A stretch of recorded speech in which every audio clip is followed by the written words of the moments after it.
오늘 말씀은 창세기 9장 18절부터 29절까지의 말씀입니다. 창세기 9장 18절에서 29절.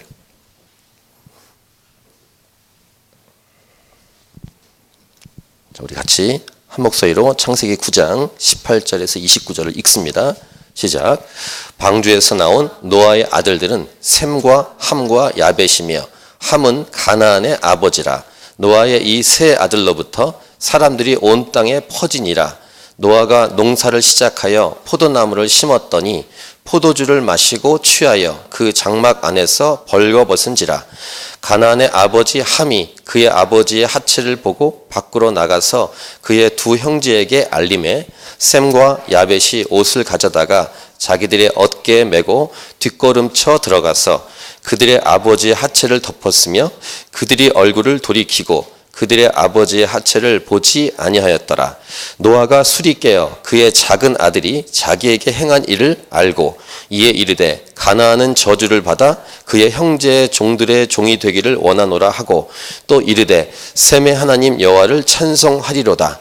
가나안은 셈의 종이 되고 하나님이 야벳을 창대하게 하사 셈의 장막에 거하게 하시고 가나안은 그의 종이 되게 하시기를 원하노라 하였더라. 홍수 후에 노아가 350년을 살았고 그의 나이가 950세가 되어 죽었더라.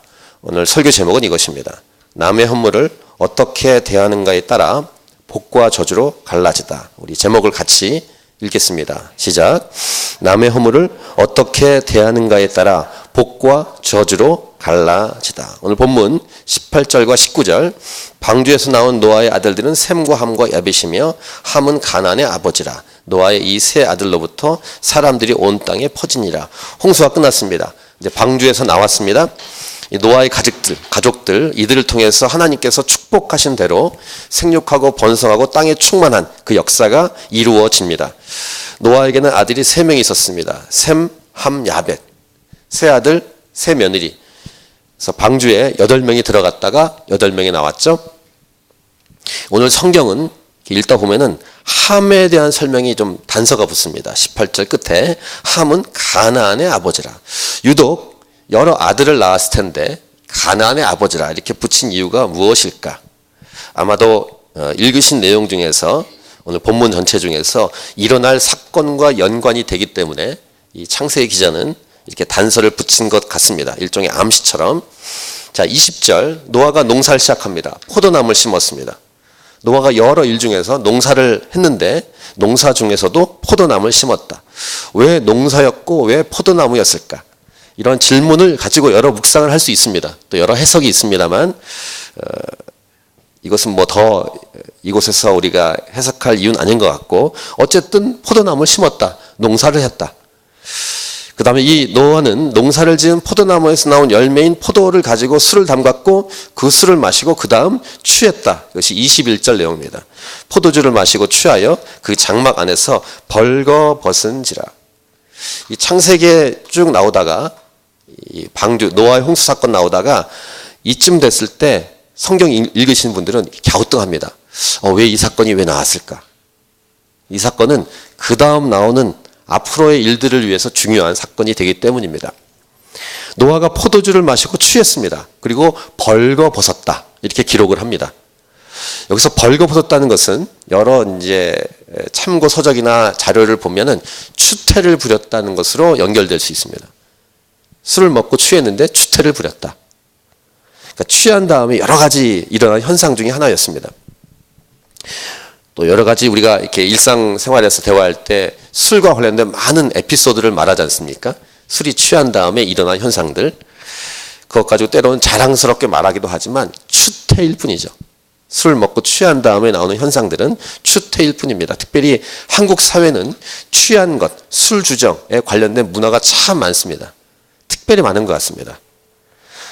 추태입니다. 더 이상 미화나 웃음거리나 유머가 될 수 없습니다. 근데 그것이 오늘 성경에 나온 노아가 그랬다는 것이 우리의 이렇게 퀘스천 마크. 당대 의인이었고 하나님을 경유하는 자였는데 어떻게 이런 추태를 부렸을까? 이런 질문을 하게 됩니다. 인간으로 오신 예수님 외에는 어떤 인간의 누구든지 실수할 수 있고 잘못을 할 수 있고 더 나아가서 죄를 짓는 연약함, 부족한 불완전한 인간이라는 사실을 이 노아의 모습을 통해 우리에게 보여주고 있습니다. 아무리 자기가 존경하고 저 사람만큼은 괜찮을 거야 라고 생각했던 사람들, 또는 빈틈이 없어 보이는 사람들, 교회의 직분자, 사회적 지위, 나이가 아무리 지극할지라도 다 실수할 수 있고 잘못할 수 있고 죄를 지을 가능성이 다 있다는 사실을 이 노아의 이 모습을 통해 우리에게 보여줍니다. 자, 로마서 3장에는 이렇게 말씀하죠. 여러분 잘 아시는 로마서 3장 10절부터 12절. 기록된 바 의인은 없나니 하나도 없으며 깨닫는 자도 없고 하나님을 찾는 자도 없고 다 치우쳐 함께 무익하게 되고 선을 행하는 자는 없나니 하나도 없도다라고 성경은 분명히 말씀하고 있습니다. 그렇기 때문에 여러분 주위에 여러분이 그렇게 존경하던 사람이 실수하거나 잘못을 저질렀을 때, 더 나아가 여러분 생각하기에 그분만은 그렇지 않을 거야 라고 생각이 됐을 때, 또 그분이 그런데 죄를 짓거나 실수하고 잘못했을 때 가슴 아파하고 기도해야 되지만 너무 실망하지 않기를 바랍니다. 너무 실망하지 않기를. 예수님이 아닌 이상 저렇게 실수하고 잘못할 수 있는 가능성이 다 있다는 사실을 인정해야 합니다. 잘했다는 게 아니라 인정할 필요가 있습니다. 저 말할 것도 없고, 아무튼 저와 같은 목회자 똑같습니다. 장로, 권사, 집사, 교수, 박사 다 죄인입니다. 다 실수할 수 있어요. 완전하지 않습니다. 그럼 뭐가 중요한가? 저와 여러분, 저를 비롯해서 저와 여러분이 정말로 몸을 쳐서 복종하고 피를 흘려 싸우기까지 하는 몸부림 필요합니다. 간절한 기도와 성령의 도우심 반드시 필요합니다. 신약의 두 군데 말씀을 보겠습니다. 고린도전서 9장 27절. 몸을 쳐 복종한다. 이 표현을 사도 바울이 쓰고 있습니다. 한번 같이 읽을까요? 고린도전서 9장 27절 시작. 내가 내 몸을 쳐 복종하게 함은 내가 남에게 전파한 후에 자신이 도리어 버림을 당할까 두려워함이로다. 이렇게 사도 바울이 말하고 있는 것입니다. 자기 몸을 친다는 게 뭘까요? 엄청난 자기관리 필요합니다. 제가 엄청난 관리를 하고 있습니다. 여기 서 있는 건 엄청난 관리를 하고 서 있는 거예요. 똑같습니다. 히브리서 12장 4절은 히브리서 기자는 더 무섭게 말합니다. 이렇게 믿음장이 끝난 다음에 12장 넘어갔을 때 이렇게 말합니다. 같이 읽겠습니다. 너희가 죄와 싸우되 아직 피 흘리기까지는 대항하지 아니하고. 무슨 말이에요? 여기 믿음의 선배들이 피 흘리기까지 대항했어. 너 아직 피 흘리기까지 안 했지? 피 흘리기까지 싸워야 돼 라고 말하는 거예요. 지금 피 흘리기까지라는 건 뭘까요? 죽기까지 싸워서 죄 짓지 말라는 거예요. 이게 성경의 선포입니다. 은혜로 살아갑니다. 은혜로 살아가지만 예수 믿고 은혜로 구원받았지만 구원받은 이후의 삶에는 책임이 따라요. 그러니까 구원받은 이후에 우리의 노력이 구원의 여부를 감당하는 건 아니지만 예수 믿은 사람으로서 몸을 쳐 복종시키고 피 흘릴까지 싸우면서 죄와 싸워가야 하는 분량이 있다는 것을 성경은 말씀하고 있다는 것입니다. 죄와 싸울 때 또 얼마나 힘있게 힘겹게 싸워야 할지도 이 말씀을 통해 알 수 있죠. 그 쉬운 싸움이 아니라는 사실을 우리에게 암시하고 있는 메시지입니다. 실제로 정말 많이 싸워가야 될 분량이 있습니다. 자, 포도주, 술, 이것은 본질과 비본질에 관한 제가 작년 초기 때 우리 정식으로 이 캔버라에서 우리 교회 하기 전에 제가 시드니에서 2개월 반 정도 할 때 그 설교 중에 비본질, 본질에 관한 설교를 했었습니다. 그 설교를 참고하시면 술은 본질은 아닙니다. 술 먹었다, 죄 졌다 이 말을 하는 것이 아닙니다. 그런데 이 본질과 비본질은 연관되어 있습니다. 술은 비본질입니다. 근데 본질과 비본질이 서로 연결되어 있고 영향을 줍니다. 자, 술은 인간의 역사만이 아니라 인간의 역사 속에서 기독교 역사 속에 이 포도주, 예수님은 자신의 십자가에서 죽음과 피 흘리심을 포도주로 상징시켜서 우리가 성찬식 할 때 마시는 그 포도주를 그 당시에 이렇게 들고 자신의 피라고 말씀하셨어요.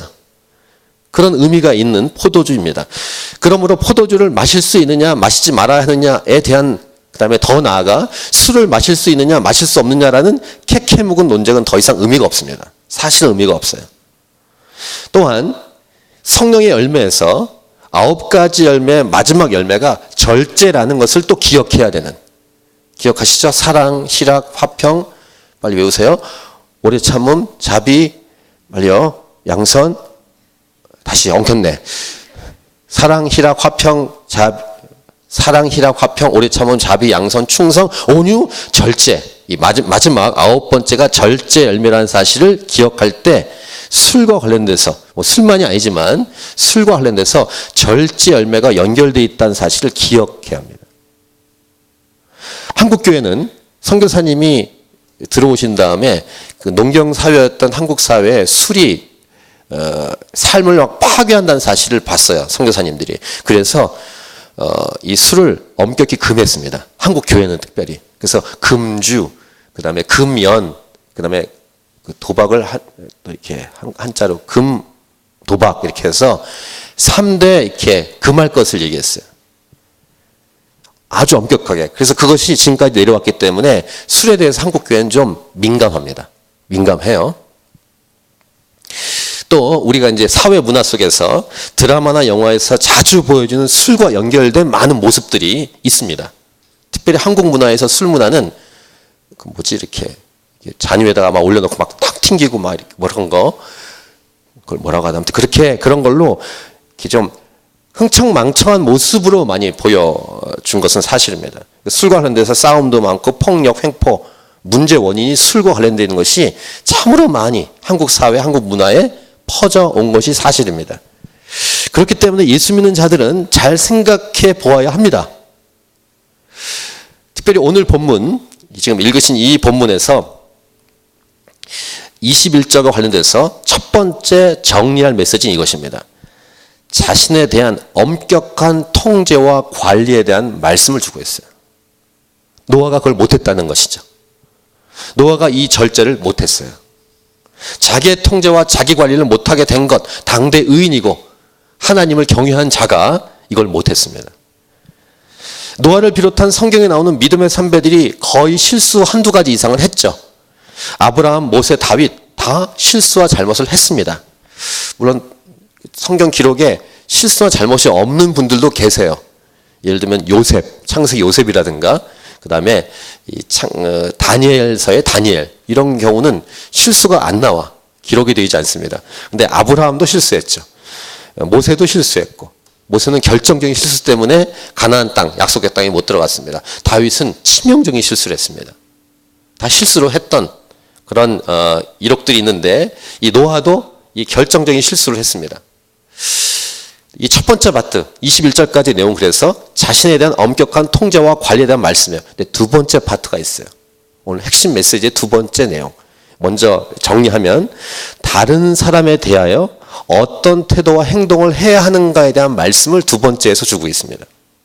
그러니까 오늘 성경의 내용을 크게 두 가지로 보면 자기 자신에 대한 자기 관리 부분이고, 다른 사람을 볼 때 어떻게 볼 것인가에 대한 부분을 두 가지로 우리에게 주고 있어요.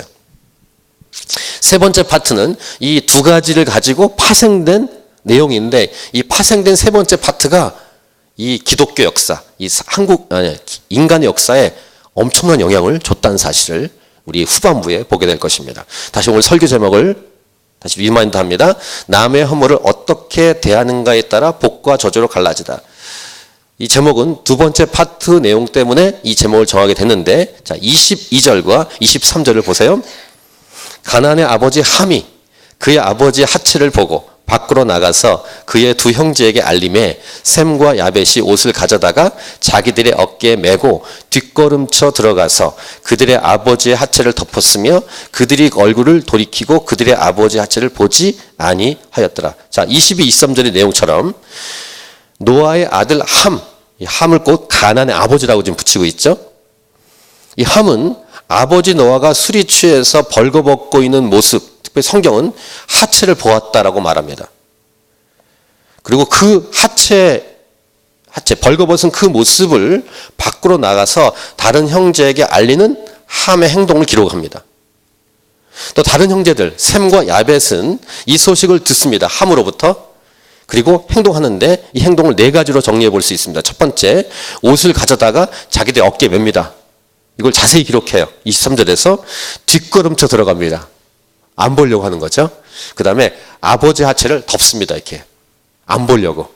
그 다음에 안 보았다는 얘기를 네 번째 다시 얘기합니다. 그들이 얼굴 돌이키고 그들의 아버지 하체를 보지 아니하였더라 라고 말합니다. 대조적인 모습을 보여줍니다. 함의 행동과 셈과 야벳의 행동을 대조적으로 22, 23절에서 보여주고 있습니다. 아마 이 오늘 읽으신 성경 본문의 아주 중요한 내용일 것입니다. 이 사건이. 이 내용을 신약의 메시지와 연결시켜서 저는 정리해 볼까 합니다. 함은 아버지 노아를 덜 사랑했을지 몰라요. 아니면 사랑하지 않았거나. 셈과 야벳은 아버지 노아를 함보다 더 사랑했을 것입니다. 왜 그러냐면 사랑이란 어떤 모습으로 등장하냐면 사도 베드로가 했던 말씀과 연결시켜서 이렇게 드러납니다. 자, 일단 사도 베드로가 했던 말씀, 유명한 말씀이죠. 베드로전서 4장 8절을 같이 읽겠습니다. 시작. 무엇보다도 뜨겁게 서로 사랑할지니 사랑은 허다한 죄를 덮느니라.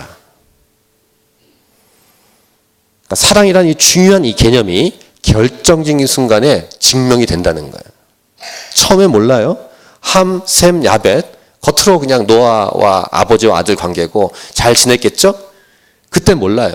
근데 결정적인 순간에 사랑하느냐 덜 사랑하느냐가 드러날 수 있어요. 근데 그 사랑에 연결된 행동은 그 죄를 얼마큼 덮어주느냐라는 것입니다. 베드로가 이런 말을 했던 것은 베드로가 실제로 예수님과의 대화에서 또 삶 속에서 경험한 것이 있기 때문입니다. 본인이 특별히 예수님 부인했던 경험이 있죠. 나 예수님 모른다고 막 저주하면서까지 부인했던 경험이 있었고 또 그 전에 제자들과 경쟁심이 있을 때 이 베드로가 경쟁심이 많았습니다. 특별히 그 같은 사도 요한이라든가 그 다음에 요한의 동생 야고보 이런 형제들하고 좀 이렇게 경쟁이 있었습니다. 근데 그 문제와 관련돼서 그래서 옆에 있는 사람을 용서할 때 얼마큼 용서해 줄까 이렇게 카운트를 하는, 그래서 완전 숫자인 7번까지 용서하는 것을 생각하면서 예수님께 가서 이렇게 말합니다. 마태복음 18장 21, 22절. 그때 베드로가 나아가 이르되 주여 형제가 내게 죄를 범하면 몇 번이나 용서하여 주리이까 하면서 자기 딴에는 많이 한다고 7번까지 하오리까 이렇게 말했어요. 그때 예수님의 대답 22절 예수께서 이르시되 내게 이르노니 7번뿐 아니라 7번은 70번까지라도 할지니라. 490번. 근데 490번을 카운트하라는 게 아니라 끝까지 용서하라는 거예요. 그런 예수님의 말씀을 들은 경험이 있기 때문에 나중에 성령을 받고 노사도가 된 다음에 베드로 전서후서를 쓸 때 이 기록을 한 거예요. 무엇보다 뜨겁게 서로 사랑할지니 사랑은 허다한 죄를 덮느니라. 예수님의 사랑을 받았거든요. 그걸 깨달았거든. 마찬가지입니다. 저와 여러분이 누군가를 사랑하는가 이것을 생각할 때 결정적인 순간에 여러분이 그 사람을 사랑하는지가 드러날 수 있습니다. 평소에는 좋을 때는 말로 얼마든지 할 수 있어요. 잘 나가는 분위기에서는 얼마든지 용서하고 사랑하는 모습으로 살아갈 수 있지만 결정적인 순간에 드러나게 돼 있습니다. 무엇보다도 눈에 보이지 않는 하나님을 사랑하는 것 결정적인 순간에 드러납니다. 예를 들어서 뭐 극단적인 예지만 여러분의 목에다 칼을 들이대고 예수님 부인해라 라고 했을 때 여러분이 예수님을 사랑하는지 사랑하지 않은지 드러날 수 있어요. 100억을 줄 테니 교회 다니지 말라. 100억뿐이 1억에도 흔들릴 수 있는데 혹시 1억이 아니라 더 창피하게 더 이렇게 얕은 숫자로도 흔들릴 수도 있어요. 극단적인 예를 들었지만 무슨 말이냐면 결정적인 순간에 상대방에 대한 관계에 대한 정도가 드러납니다. 함은 평소에 아버지 노아와 어떤 관계인지 잘 몰라요. 성경 기록이 많지가 않으니까. 그런데 오늘 본문의 이 사건을 통해서 함은 자신의 아버지와 어떤 관계에 있는지가 드러났습니다. 그리고 거기서 끝나지 않고 다른 형제들에게 쉽게 말해서 까십거리, 발음이 좀 그런데 가십이야, 까십이에요. 가십. 그런 거리로 다른 형제들에게 말하는 모습, 함의 상태, 노아의 관계, 이 모습이 드러났다는 거예요. 다시 앞에 잠깐 본 말씀, 베드로전서 4장 8절, 무엇보다도 뜨겁게 서로 사랑할지니 사랑은 허다한 죄를 덮느니라. 자신에 대한 철저한 관리가 필요하다. 자기를 학대하란 말은 아니에요. 그 다음, 다른 사람에 대해서는 덮고 관용하고 이해하려고 하고 넘어가 주는 것. 이 굉장히 중요한 상대방과의 관계에서 사랑의 관계를 누릴 수 있는 행동 모습이에요. 자, 예수님이 했던 행동 중에서 여러분 잘 아시는 요한복음 8장에 간음하다가 현장에 잡힌 그 여인을 어떻게 할 것인가. 모세 율법에 하면 돌로 던져서 쳐 죽여야 되는데 우리 예수님은 그 간음하다가 현장에 잡힌 여인에 대해서 예수님은 나도 너를 정죄하지 않겠다. 이렇게 말씀하시고 보냅니다. 물론 그 다음에 가서 다시는 죄를 짓지 말라 이렇게 말씀하셨지만 어쨌든 나도 너를 정죄하지 않겠다 라고 말씀하셨다는 사실을 우리가 기억할 때 우리 이 땅을 살아가면서 많은 관계와 이런 데서 살아가지만 어떤 분 중에서는 이럴 수 있어요. 이번엔 넘어갈 수 없다. 꼭 한마디 해야겠다. 이렇게 결정하고 나와서 한마디 할 수 있어요. 근데 한마디만 하지 않고 막 여러 마디 할 수 있을 것이고 이놈은 가만히 놔두지 않겠다. 인터넷에 다 까발리겠다. 굉장히 많죠. 얼마나 복잡한지 모릅니다. 사회가 복잡하게 되는 이유 중에 여러 가지 이유 중에 한 가지가 이것입니다. 덮을 수가 없는 거예요. 즉 서로 사랑할 수가 없는 것입니다. 이 부분과 관련돼서 제가 여러 집회나 이 금요 예배, 주일 예배에서 말씀드린 것처럼 오늘도 다시 강조해서 말씀드리는데 자신에 관한 것 말고 다른 사람에 관한 것에 대해서는 잘한 것에 대해서는 좋은 일에 대해서는 잘했다고 말해주세요. 말을 해야 돼요. 박수를 쳐주셔야 돼요. 경쟁 상대일수록 박수를 쳐주셔야 돼요. 잘했다라고 말해주셔야 됩니다. 속은 힘들어도 말을 하셔야 됩니다. 이게 상대방과의 관계에서 중요한 한 부분이고 혹시 상대방이 어떤 걸 했는데 결과가 나오지 않았을지라도 격려하고 때로는 위로하고 응원해 주는 것이 굉장히 필요해요.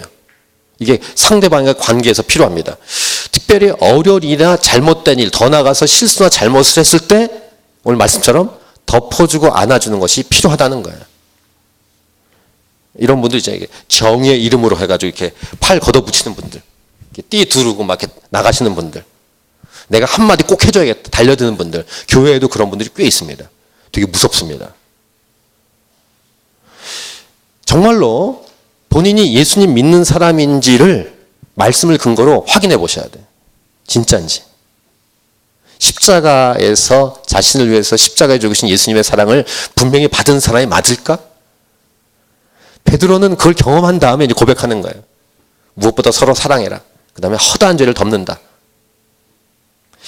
십자가에서 나의 그렇게도 흉악한 죄를 위해서 예수님께서 짊어지시고 돌아가신 것을 진정으로 믿는가? 그렇다면 옆에 있는 사람의 그 허물과 죄를 얼만큼 덮어줄 수 있는가? 그래서 이 부분에 대해서는 제가 썼던 표현, 패스, 통과, 이거 연습하셔야 돼요. 한번 따라하세요. 패스, 통과, 무엇이든지 통과, 패스, 이거 연습하셔야 돼요. 특별히 예수 믿는 사람들의 공동체, 교회, 또 노회, 좀 더 나가서 당회, 또 총회. 여러분 이런 모임에 잘 참석 안 해보셨죠? 특별히 노회나 총회. 전 몇 번 참석해 봤는데 그 다음에 정말로 참여하고 싶지가 않았어요. TV에서 본 국회랑 별 차이가 없는 것 같아서 그 목사님과 장로들이 모였는데 그 집단이 진짜 무서웠어요. 소위 말해서 새끼 전도사 때. 신학대학원 1학년, 2학년 이때 노예와 관계된 게 있어서 참여한 적이 있었는데 진짜 무서웠던 경험이 있습니다. 또 교회 내로 말하면 공동의회, 재직회, 당회. 이것도 어떤 교회는 무섭습니다. 참여하고 싶지 않은. 교회 이렇게 숫자가 많을수록 더 무섭습니다. 국회보다 훨씬 무서운. 믿음의 이름, 예수님의 이름으로 그렇게 싸울 수 있다는 사실에 경악을 합니다. 그래서 제가 우리 하나님이 차신 교회를 축복하는데 제발 이러한 잘못된 집단의 모습을 본받지 않도록. 근데 어느새 많이 본받아 있어요. 여러분들 안에 있을 거예요. 특별히 교회를 많이 익숙하신 분들은 많이 와 있어요. 조심해야 됩니다. 그거 잘라내세요. 그거는 성경적이지 않습니다. 빨리 버리셔야 돼요. 우리가 닮아가야 될 곳은 천국이죠. 만약 천국이라면 예수님이 함께하고 있다면 그 회의를 어떻게 할까요? 그 천국 분위기로 바꾸셔야 돼요. 지금까지 해왔던 전통적에서 노회, 재직회, 당회, 총회 그런 모습으로 따라가지 말고 새롭게 할 수 있어요. 성경에서 말씀하시는 천국 분위기로 할 수 있다니까요. 저는 하나님이 찾으신 걸 그렇게 만들고 싶어요. 막 이렇게 심지를 막 그냥 여기 막 인상을 쓰면서 그냥 바득바득 그렇게 하는 그런 회의 절대 하고 싶지 않아요. 모임에서 따라가야 될 것, 용서, 용납, 넘어가줌, 덮어줌, 패스, 통과. 이걸 가정에서부터 시작하십시오. 제일 쉽지 않은 관계인데 남편과 아내가 바득바득 남편을 바꾸겠다고 애를 쓰는 아내, 아내를 바꿔보겠다고 애를 쓰는 남편, 정말 창피합니다. 힘들 거예요. 그 아이들이 굉장히 힘들어할 겁니다. 웬만한 건 통과, 패스, 잘했군 잘했어. 옛날 가요예요. 잘했군 잘했어. 그렇게 통과해 주는 것이 남편 간에서 굉장히 중요합니다. 부부 간에, 부모와 자녀 간에. 잘하셨어요. 됐습니다. 통과, 패스. 잘한 건 박수 쳐주고. 형제와 자매들 간에. 친지와 친구들 간에. 그런 거를 배우셔야 됩니다. 훈련하셔야 돼요. 잘한 거는 잘했다고 말해주고 못한 거는 말하지 말고 패스하고 그 훈련. 오늘 함과 셈과 야벳은 이 대조적인 모습을 우리에게 보여주고 있어요. 자, 세 번째 파트 현재 24절부터 27절 이 내용은 그러니까 오늘 이 전체 첫 번째 파트 자기 관리에 대한 부분 두 번째 파트 다른 사람에 대해서 어떻게 할 것인가 이 두 번째 파트는 서로 영향을 줍니다. 그러니까 첫 번째 내용은 두 번째 파트로 영향을 주고 두 번째 파트는 지금 얘기할 세 번째 파트로 영향을 줘요. 특별히 이 두 번째 내용이 세 번째 파트에 강력한 영향을 줘요. 이 첫 번째 노아가 술에 취하여 벌거벗었어도 함이 자기가 본 다음에 말하지 않았으면 끝났을 거예요. 근데 그것을 형제들에게 말했기 때문에 연결된 것입니다. 만약에 처음에 본 사람이 셈과 야벳이었으면 어떻게 했을까? 오늘 이 본문에 나오는 23절의 행동을 통해서 짐작해 보건대 다른 형제에게 즉 함에게 말하지 않고 옷을 어깨에 메고 뒷걸음질 쳐서 안 보고 덮고 조용히 나오고 말하지 않았을 거예요. 그럼 끝나는 거예요. 근데 함은 그걸 보고 말했다는 것이 문제가 된 거죠.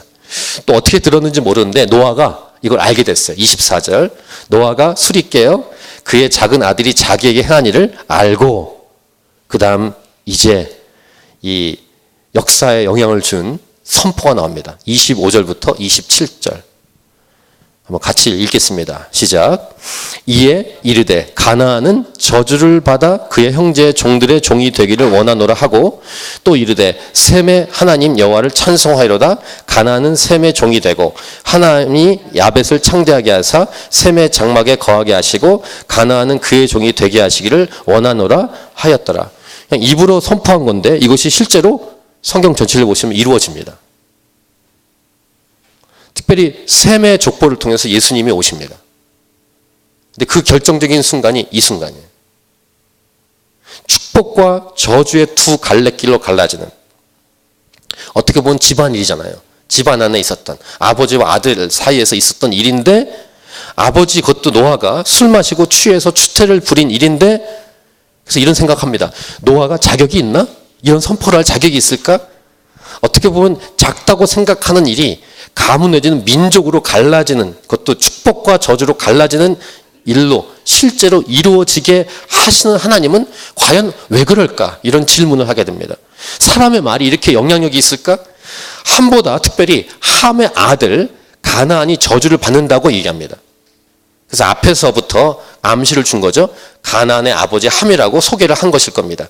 이 내용은 나중에 혹시 기회가 되면 권위, authority와 blessing, 축복, 권위와 축복이라는 주제로 다시 다루어야 될 내용입니다. 오늘 이 내용 가지고 간단히 나누겠습니다. 일단 이 한 가문 가정의 리더인 아버지의 선포가 얼마나 중요한지, 특별히 하나님 안에 있는 하나님 백성의 리더가 얼마큼 중요한지에 대해서 그 후대이지만 아브라함에게 이렇게 주셨던 말씀이 있습니다.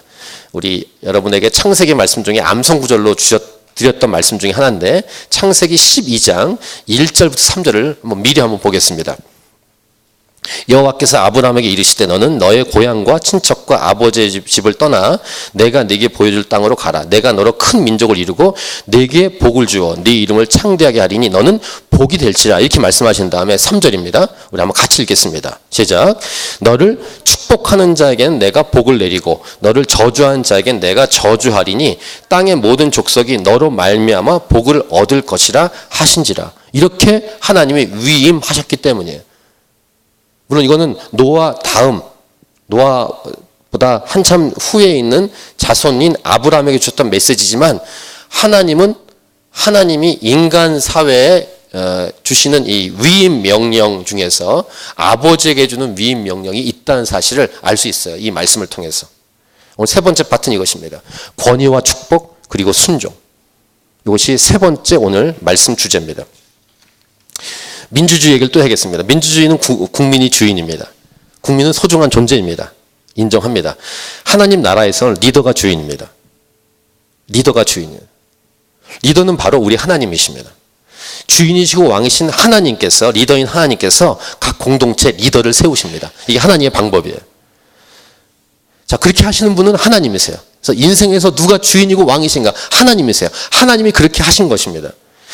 그래서 세상에 참다운 리더, 좋은 왕, 사실은 이 땅 가운데 존재한 적이 없어요. 근데 하나님은 인간 역사에, 인간 사회에 이렇게 각 공동체 리더를 세워 가셨어요. 인간에게. 그 중에서 민주주의 시스템은 좋은 시스템이에요. 참으로 좋은 시스템입니다. 그래서 우리가 여러 교회도 마찬가지로 민주주의 방법을 많이 갖다가 씁니다. 다수결 원칙 이런 걸 쓰죠. 근데 성경을 잘 보시면 리더를 통해서 운영이 되는 공동체의 모습을 볼 수 있습니다. 성경을 자세히 보시면 금요예배 때 우리 사도행전 시작했거든요. 사도행전을 잘 보시면 리더에 의해서 움직인다는 사실을 알게 될 거예요. 물론 거기에 회의가 있고 총회가 있지만 어떤 공동체든지 가정이든지 교회든지 하나님은 리더를 세우십니다. 그 세우신 리더를 통해서 공동체를 이끌어 가십니다. 리더가 정해지면 그 공동체에 영향을 줍니다. 때로는 때로는 인격적으로 여러 가지 모습으로 부족해도 리더는 리더예요. 그래서 가정에서 아버지가 리더예요. 남편이 리더입니다. 근데 그 남편 또는 아버지가 부족하다고 해서 갈아치우지 않습니다. 이 아버지 능력이 부족하네. 갈아치워. 이 남편 성격 이상해. 갈아치워. 이렇게 리더를 갈아치우지 않습니다. 왜냐하면 그 리더를 세우신 분이 하나님이기 때문입니다. 아버지가 부족하니까 아들인 내가 리더를 해야겠다라고 쿠데타 일으킨다? 하나님이 기뻐하지 않으십니다. 그 다윗과 압살롬 관계 여러분 나중에 사무엘기하 역대기를 보시면 아실 겁니다. 하나님은 누굴 죽이십니까? 압살롬을 죽이시는 거예요. 이것이 하나님이 부여하신 어소리티, 권위의 문제입니다. 리더가 그게 중요해요. 리더를 위해서 기도해야 합니다. 이러한 원리와 이런 맥락으로 두 군데 신약에 있는 말씀을 참조하겠습니다. 로마서 13장 1절 같이 읽겠습니다. 시작. 각 사람은 위에 있는 권세들에게 복종하라. 권세는 하나님으로부터 나지 않음이 없나니 모든 권세는 다 하나님께서 정하신 바라. 이 말씀을 아멘하기가 쉽지 않을 거예요. 여러분이 알고 있는 리더가 마음에 안 들거나 부족한 리더가 생각났을 때 하나님이 어떻게 저런 리더를 세웠을까라는 생각이 들기 때문에 아멘하기가 쉽지 않아요. 근데 아멘 하셔야 돼요. 하나님이 하신 거예요. 그렇게. 또 사도 바울은 또 이렇게도 얘기합니다. 디모데전서 2장 1, 2절입니다. 그러므로 내가 첫째를 권하노니 모든 사람을 위하여 간구와 기도와 도구와 감사를 하되 2절 임금들과 높은 지위에 있는 모든 사람을 위하여 하라라고 명령하고 있다는 것입니다. 기도하라는 거예요. 리더를 위해서. 아버지 노아 그 가정과 가문의 리더인 노아가 실수했어요. 술 먹었습니다. 취했습니다. 추태를 부렸어요. 근데 가문의 리더예요. 그래서 그 리더인 노아가 선포한 대로 이루어지게 하신 하나님이십니다. 이게 오늘 본문의 아주 중요한 파트예요. 물론 첫 번째 파트와 두 번째 파트에 일이 없으면 상관이 없지만 그 실수와 잘못이 있었지만 노아를 통해 선포하게 하신 말씀을 이루어내시는 하나님. 여기서부터 이제 우리가 갈등이 생기는 거예요. 하나님 왜 그렇게 하셨을까? 다시 가정 얘기를 하겠습니다. 가정의 리더는 기본적으로 아버지입니다. 남편입니다. 하나님이 세우신 리더입니다. 그래서 부부간의 남편, 부모와 자녀 간에는 아버지입니다. 특별히 부모 중에 아버지. 두 번째, 교회에서 일단 목회자가 맞습니다.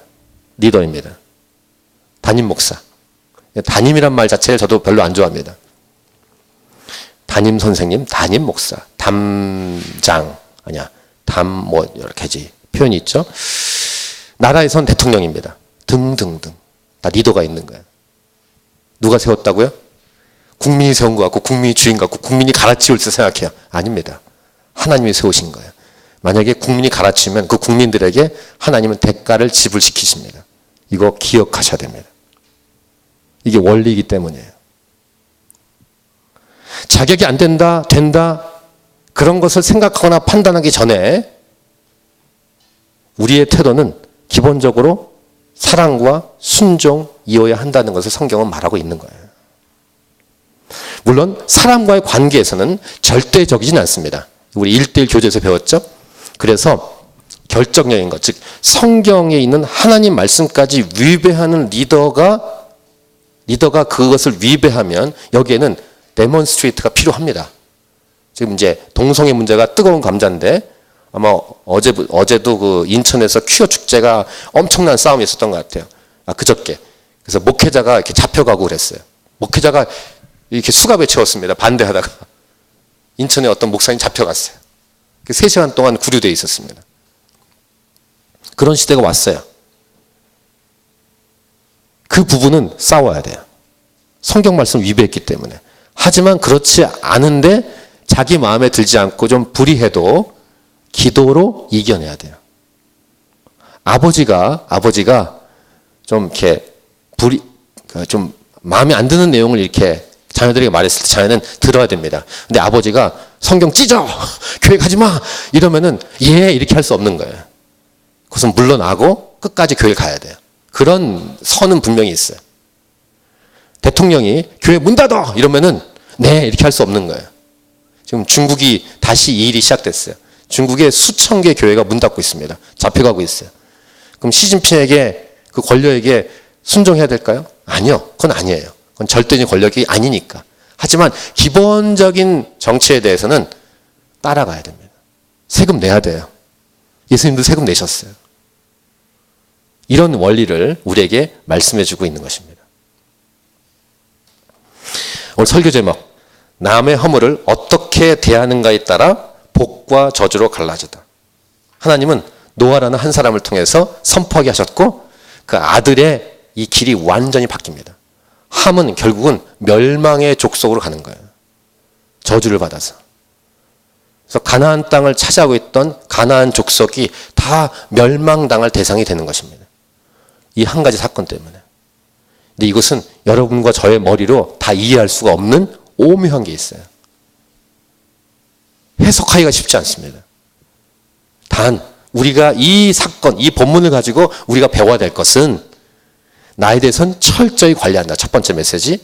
다른 사람에 대해서는 용서하고 용납한다. 두 번째 메시지로 우리에게 주시는 교훈이고 그 다음에 리더가 선포한 내용이 복과 저주로 갈라질 정도로 하나님은 리더를 세우시고 권위를 부여하셨다라는 내용이 오늘 이 본문에서 우리에게 주는 메시지입니다.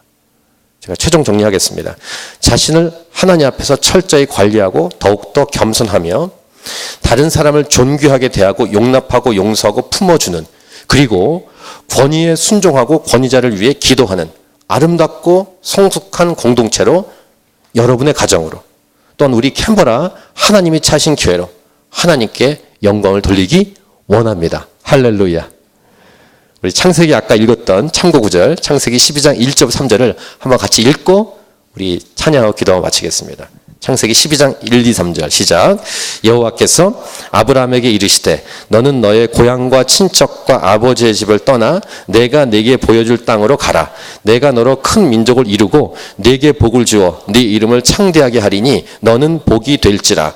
너를 축복하는 자에게는 내가 복을 내리고 너를 저주하는 자에게는 내가 저주하리니 땅의 모든 족속이 너로 말미암아 복을 얻을 것이라 하신지라. 아멘.